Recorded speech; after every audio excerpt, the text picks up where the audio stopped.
Ayan, saan dito yung line neutral? Bali mayroon tayong submeter dito, no? Ito yung line side.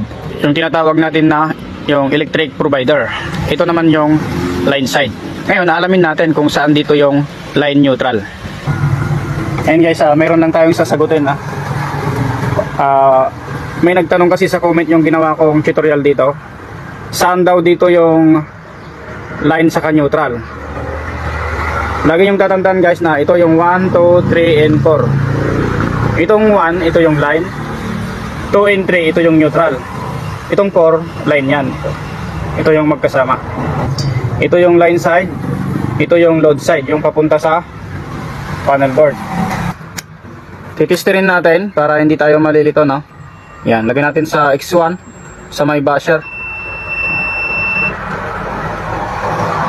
Ito sa number 1 at 4, mayroon niyang continuity.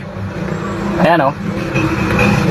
Ito naman 3 and 4, mayroon din continuity yan. Ayan, oh.